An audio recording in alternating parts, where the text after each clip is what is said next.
Thanks for listening to the Good Enough Wellness Podcast. I'm Kayla. And I'm Emily. And we're passionate about holistic wellness that real people with real lives can achieve. We see you out there striving for perfection, but we want you to know that good enough can be good enough. Before we get started, everything we talk about in this show is intended for educational and entertainment purposes only. Always talk to your healthcare provider before making any changes to your diet, lifestyle, medication, or supplements. Welcome to Body Literacy 101. School is now in session. Your instructor today is Nutritional Therapy Practitioner Kayla King. This is the 8th and final session, which will explore the basic functions of the body and get you more comfortable in your own skin. And now, Session 8, Detoxification. So most detoxification happens when we sleep. And this is yet another great reason to be getting lots of quality sleep. It is the body's natural way of healing, repairing, and cleansing itself. It takes place continuously and naturally. That said, the body can benefit from some support for detoxification, particularly in this modern environment. Right. It always comes back to sleep, though, doesn't it? I see a sleep episode in our near future. Yes. Sleep and digestion, I feel like. Mm-hmm. So the detox pathways are urine, feces, sweat, breath, and lymph. The lymph system takes on toxins before they reach the liver to prevent liver overload. Lymph moves very slowly and relies on both mineralized hydration and movement to do its job. There are no lymph pumps in the body, so if we don't move in a way that pumps it, it can become stagnant or sluggish, unable to properly remove toxins. It always keeps coming back to lymph, too, and we talked about last time, there's so many people talking about lymph now, and it's time that we talk about lymph and how important it is. Yeah, and we can really see in this episode that detoxification and the immune system go hand in hand as well. The immune system plays a really significant role in detoxification, killing cells off, and then those cells have to be removed from the body. Right. So detoxification is just another step in that immune system response. Mm-hmm. So we typically think of detox as happening primarily in the liver and lymph, but our gastrointestinal tract also helps us to detox by scanning food for invaders, filtering food and intestinal bacteria, and eliminating toxins via feces. The intestines are one of the most important detox organs. The liver is the detox superhero, though. It filters all of our blood looking for toxins. Without a proper functioning liver, we would never survive. So there are 2 phases of detox in the liver. Phase 1 uses enzymes to make toxins water-soluble, and the nutrients required for this are essential fatty acids. One of these enzymes is produced by the adrenals. This can make them more toxic. This step prepares them to enter Phase 2, although some are ready to be removed without going to Phase 2 via urine, sweat, or breath. Phase 2 further breaks down and partners those now water-soluble toxins with protein molecules that act as escorts to remove them from the body, and the nutrients required for this are fresh fruits and vegetables, sulfur-rich foods, vitamin C-rich foods, and high-quality protein. There are 6 different pathways these neutralized toxins can take before they are removed via bile, urine, and feces. Those 6 pathways are glutathione conjugation, sulfation, glucuronidation, peptide conjugation, acetylation, and methylation. The neutralized toxins are passed to the gallbladder in bile and then are eventually excreted via feces, making the gallbladder another important detox organ. So what happens when we don't have enough nutrient partners for toxins? They can get stuck and overburden the liver and can be released back into the bloodstream. And remember, oftentimes Phase 1 makes toxins more toxic, so this can be a huge problem. The same thing happens if you're not pooping daily. Toxins that need to leave the body via feces sit in the GI tract and get reabsorbed. Right, so pooping is right up there with sleep. Yes. Minerals are also important cofactors for detoxification. They support the enzymes needed for Phase 1 detox. Minerals also help heavy metals from accumulating in tissues, which can cause a toxic burden. Isn't it true that most heavy metals have a counterpart or a mineral that balances them out, that helps you, you not absorb them or helps you detox them efficiently? Yeah, so the way that minerals and heavy metals interact is really complex. Shocking.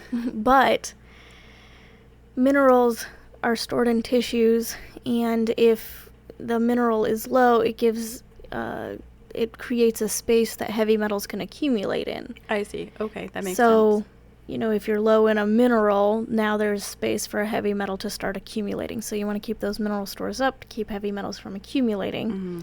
And if you look at a periodic table of elements and you can identify a heavy metal on there, you'll see in the same vertical line, the mineral that's paired with it is in that line.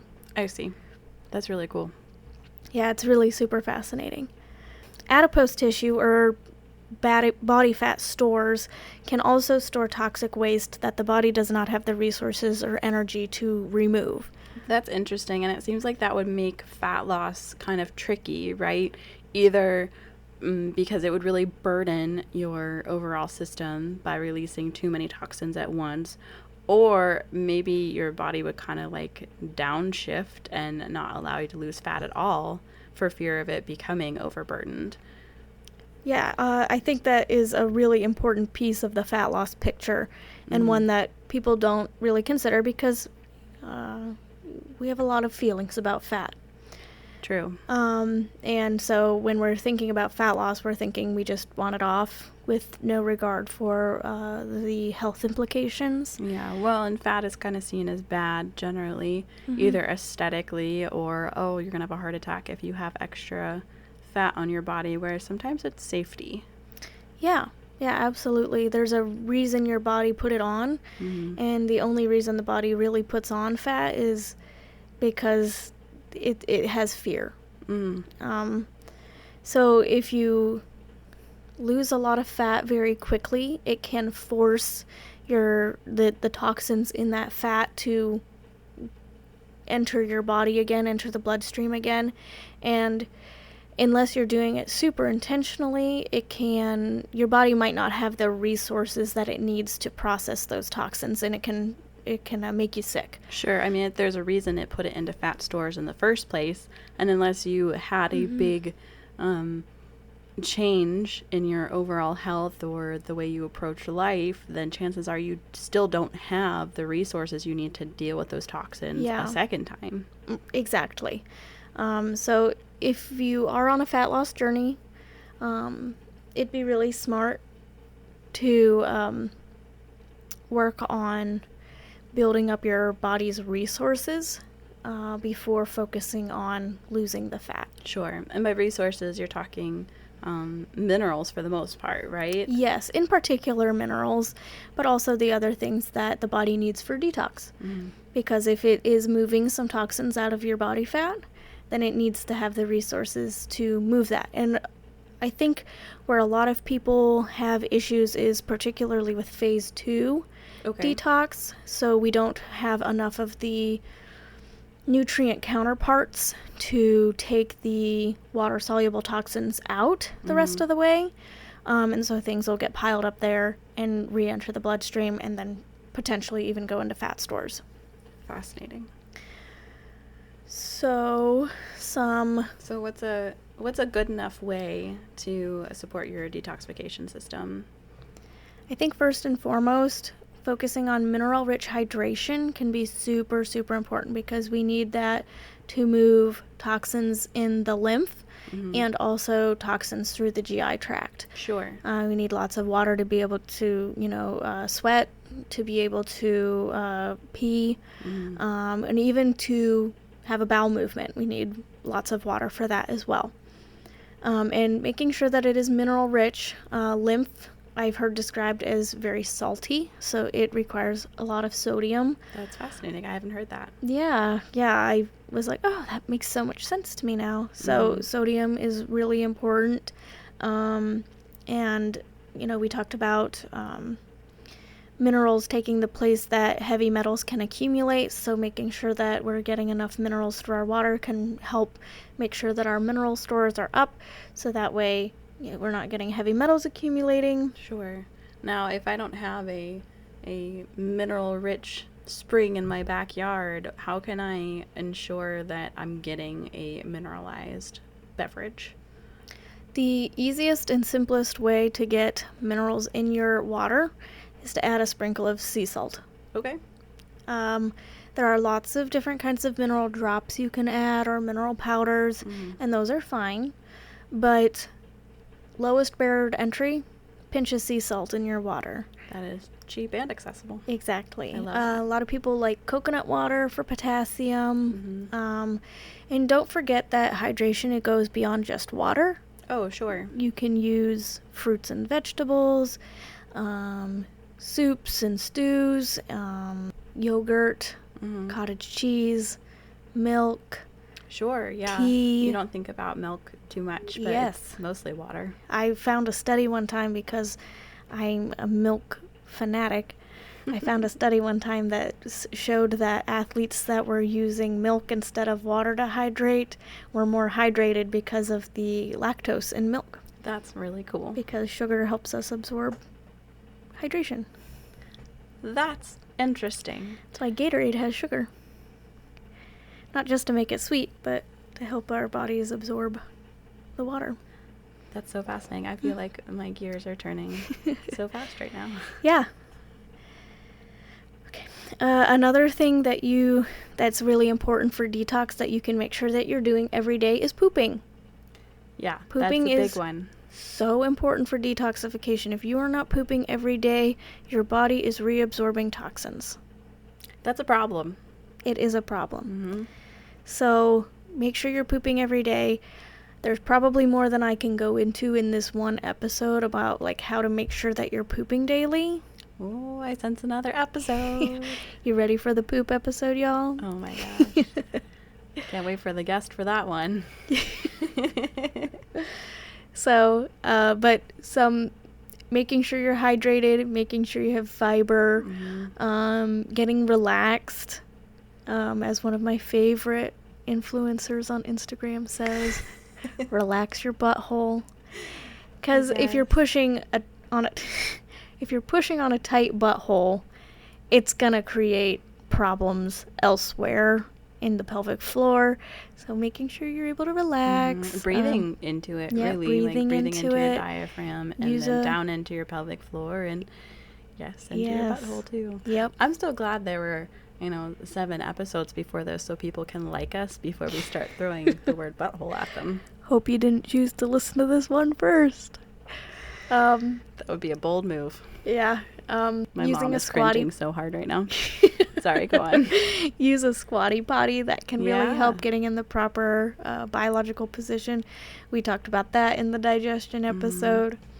And then making sure that we're eating not mineral rich, but nutrient rich foods that help with both phase 1 and phase 2 detoxification. So your essential fatty acids, fruits and vegetables, sulfur-rich foods, vitamin C-rich foods, and lots of high-quality protein, as well as making sure that our adrenals are supported, because the enzymes that we need for detoxification are produced by the adrenals. Okay. So if our adrenals are burnt out, quote-unquote, they may not be able to provide the enzymes that we need. Moving, exercise daily. Like I mentioned before, lymph does not have its own pumps, so it really relies on us to move our bodies to move that lymph. So I know rebounding is really popular. Yeah, that's a good lymph mover for sure. Even going on your hot girl walk. Going on a walk, diversifying your movement. So if your kids have a playground, or if you go to a playground with your kids, hanging, swinging, jumping, squatting, all those things are moving your lymph. There's also different routines you can find on Instagram. One of my favorite accounts is Lymph Love Club. Yes. She's fantastic. Yeah, she has tons of information, but also has like routines you can do that are really quick that you can do before you get a shower, dry brushing. There's loads of things you can do for your lymph, but easiest, lowest barrier to entry is just move diversely. Sure. Yeah, lots of variety. And yeah, if you can bear crawl, that's a good one too. Or in anything that like kind of twists your body and crosses over your center line is really great too. Yep. Kind of think of like wringing yourself out a bit. Yeah. Feels good too. It does feel good. Move your body. Yes. A lot of our aches and pains and ailments would go away if we just moved our bodies more. Motion is lotion. Motion is lotion. Wrapping up, detoxification is one of my favorite topics, and it gets a lot of buzz, and there's lots of misinformation out there, but the body is continuously detoxifying. Right. You don't need a detox. You need to support what your body is already doing. Exactly. Yes. And so knowing how it works and knowing what we can do to give it the resources it needs to do its job is the best thing that we can do as a detox. Thank you for listening to the Good Enough Wellness podcast. To learn more about my one-on-one packages, join my mailing list and follow me on Instagram at Kayla King Wellness. Don't forget to subscribe to the Good Enough Wellness podcast feed wherever you listen to podcasts. You don't want to miss an episode. Join our community over on Instagram at Good Enough Wellness Podcast to learn about upcoming episodes and interact with the Good Enough community. The Good Enough Wellness podcast, because good enough can be good enough. Well, that's good enough for me. Me too.